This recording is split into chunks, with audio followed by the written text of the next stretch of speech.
Hello friends, welcome back to Janasamaya YouTube channel. ಇವನಿದಿ application ಹಾಕಿ ತುಂಬ ತಿಂಗಳಾದರೂ ಇಲ್ಲಿವರೆಗೂ ಒಂದು ಇನ್ಸ್ಟಾಲ್ಮೆಂಟ್ ಕೂಡ ನಿಮಗೆ ಅಮೌಂಟ್ ಬಂದಿಲ್ವಾ? ಹಾಗಿದ್ರೆ ವಿಡಿಯೋನ ಸಂಪೂರ್ಣವಾಗಿ ನೋಡಿ, ನಿಮಗೆ ಕಂಪ್ಲೀಟ್ ಇನ್ಫಾರ್ಮೇಷನ್ ಸಿಗುತ್ತೆ. ಮೊದಲನೇ ಬಾರಿ ಚಾನಲ್ ನೋಡ್ತಾ ಇದ್ದರೆ ಸಬ್ಸ್ಕ್ರೈಬ್ ಮಾಡಿಲ್ಲ ಅಂದರೆ ದಯವಿಟ್ಟು ಸಬ್ಸ್ಕ್ರೈಬ್ ಮಾಡ್ಕೊಳ್ಳಿ. ಇವನಿದಿ ಬಗ್ಗೆ ಸ್ವಲ್ಪ ಹೇಳೋದಾದರೆ, ಡಿಗ್ರಿ ಅಥವಾ ಡಬಲ್ ಡಿಗ್ರಿ ಕಂಪ್ಲೀಟ್ ಆಗಿರೋಂತಹ ವಿದ್ಯಾರ್ಥಿಗಳಿಗೆ, ನೀವು ನಿರುದ್ಯೋಗಿಗಳಾಗಿದ್ದರೆ ಪ್ರತಿ ತಿಂಗಳು 3,000, ಡಿಪ್ಲೊಮಾ ಪದವೀಧರರಿಗೆ 1,500 ರೂಪಾಯಿ ಅಮೌಂಟು ಬರಬೇಕು. ಡಿಸೆಂಬರಿಂದನೇ ಅಪ್ಲಿಕೇಶನ್ ಸ್ಟಾರ್ಟ್ ಆಯಿತು. ಈಗಾಗಲೇ 3-4 ಇನ್ಸ್ಟಾಲ್ಮೆಂಟ್ ಕೂಡ ಕೆಲವರಿಗೆ ಬಂದಿದೆ. ಕೆಲವ್ರಿಗಂತೂ 3 ಇನ್ಸ್ಟಾಲ್ಮೆಂಟ್ ಕಂಪ್ಲೀಟ್ ಆಗಿದೆ. ಅಪ್ಲಿಕೇಶನ್ ಹಾಕಿ ಇನ್ನೂ 1 ಇನ್ಸ್ಟಾಲ್ಮೆಂಟ್ ಕೂಡ ನಿಮಗೆ ಬಂದಿಲ್ಲ ಅಂದರೆ ನಿಮ್ಮ ಬ್ಯಾಂಕ್ಗೆ ಆಧಾರ್ ಸೀಡಿಂಗ್ ಆಗಿದ್ದೇ ಚೆಕ್ ಮಾಡ್ಕೊಳ್ಳಿ. ಆಧಾರ್ ಸೀಡಿಂಗ್ ಆಗಿ NPCI ಮ್ಯಾಪಿಂಗ್ ಆಗಿದ್ದರೆ ಮಾತ್ರ ನಿಮಗೆ ಅಮೌಂಟ್ ಬರುತ್ತೆ, ಇಲ್ಲಾಂದರೆ ಅದೇ ಕಾರಣಕ್ಕೂ ಅಮೌಂಟ್ ಬರೋದಿಲ್ಲ. ಈಗಾಗಲೇ ನಾನು ಆಲ್ರೆಡಿ ಹೇಗೆ ಚೆಕ್ ಮಾಡೋದು ಅಂತ ಒಂದು ವಿಡಿಯೋ ಹಾಕಿದ್ದೀನಿ. ಆ ವಿಡಿಯೋ ನೋಡಿಕೊಂಡು ಆಧಾರ್ ಲಿಂಕ್ ಆಗಿದೆಯೋ ಇಲ್ವೋ ಬ್ಯಾಂಕ್ಗೆ ಅಂತ ಚೆಕ್ ಮಾಡ್ಕೊಳ್ಳಿ.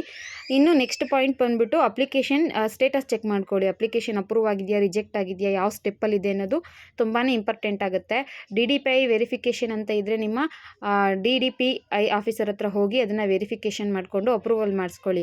ಅದಾದಮೇಲೆ ಅಮೌಂಟ್ ಬರೋಕ್ಕೆ ಸ್ಟಾರ್ಟ್ ಆಗುತ್ತೆ. ಇಲ್ಲ ತುಂಬ ತಿಂಗಳಿಂದ ಹೀಗೆ ಬರ್ತಿದೆ, ನನಗೆ ಗೊತ್ತಿರಲಿಲ್ಲ ಅಂದರೆ ಈಗಲೇ ಹೋಗಿ ನಿಮ್ಮ DDPI ಆಫೀಸರಿಂದ ಅಪ್ರೂವ್ ಮಾಡಿಸ್ಕೊಳ್ಳಿ. ಅದಾದಮೇಲೆ ನಿಮಗೆ ಅಮೌಂಟ್ ಬರೋಕ್ಕೆ ಸ್ಟಾರ್ಟ್ ಆಗುತ್ತೆ. ನೆಕ್ಸ್ಟ್ ಪಾಯಿಂಟ್ ಬಂದು ರಿಸಲ್ಟ್ ಬಂದು 180 ಡೇಸ್ ಕಂಪ್ಲೀಟ್ ಆಗಿದೆಯಾ ಅಂತ ಒಮ್ಮೆ ಚೆಕ್ ಮಾಡ್ಕೊಳ್ಳಿ. 180 ಡೇಸ್ ಕಂಪ್ಲೀಟ್ ಆದಮೇಲೆ ಅಮೌಂಟ್ ಬರೋದು. ಅಲ್ಲಿವರೆಗೂ ನಿಮಗೆ ಅಪ್ಲಿಕೇಶನ್ ಹಾಕಿದರೂ ಕೂಡ ಅಮೌಂಟ್ ಬರೋದಿಲ್ಲ.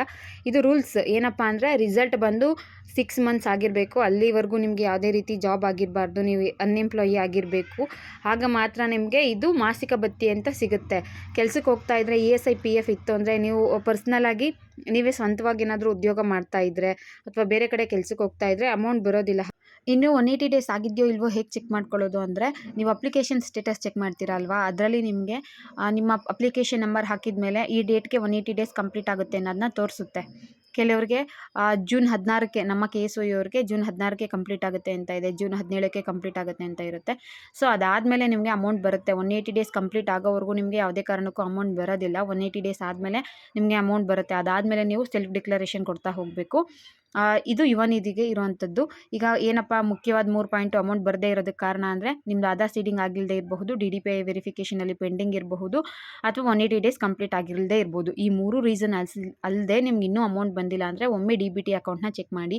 ಅದರಲ್ಲಿ ನಿಮಗೆ ಅಮೌಂಟ್ ಬಂದಿರೋದು ಇನ್ಫಾರ್ಮೇಷನ್ ಸಿಗುತ್ತೆ. ಯಾಕಂದರೆ ಕೆಲವ್ರದ್ದು ಅವ್ರು ಅಂದ್ಕೊಂಡಿರೋ ಬ್ಯಾಂಕ್ಗೆ ಬೇರೆ, ಅಥವಾ ಆಧಾರ್ ಸೀಡಿಂಗ್ ಆಗಿರೋ ಅಕೌಂಟೇ ಬೇರೆ, ಆ ಅಕೌಂಟ್ಗೆ ಅಮೌಂಟ್ ಹೋಗಿರುತ್ತೆ, ಇವ್ರಿಗೆ ಗೊತ್ತೇ ಆಗಿರೋದಿಲ್ಲ. ಸೇಮ್ ಒಬ್ರಿಗೆ ಆಯಿತು ನಿನ್ನೆ, ಅವ್ರಿಗೆ 1.5 ಮಂತ್ ಆಗಿದೆ ಅಮೌಂಟ್ ಬಂದು, ಬಟ್ ಅಮೌಂಟ್ ಬಂದಿದೆ ಅನ್ನೋದೇ ಗೊತ್ತಿಲ್ಲ. ಯಾಕಂದರೆ ಆಧಾರ್ ಸೀಡಿಂಗ್ ಆಗಿರೋದೇ ಬೇರೆ ಅಕೌಂಟ್ಗೆ. ಹಾಗಾಗಿ ನೀವು DBT ಆ್ಯಪ್ನ ಡೌನ್ಲೋಡ್ ಮಾಡಿಕೊಂಡು ಅದರಲ್ಲಿ ಒಂದ್ಸಲ ಚೆಕ್ ಮಾಡ್ಕೊಳ್ಳಿ.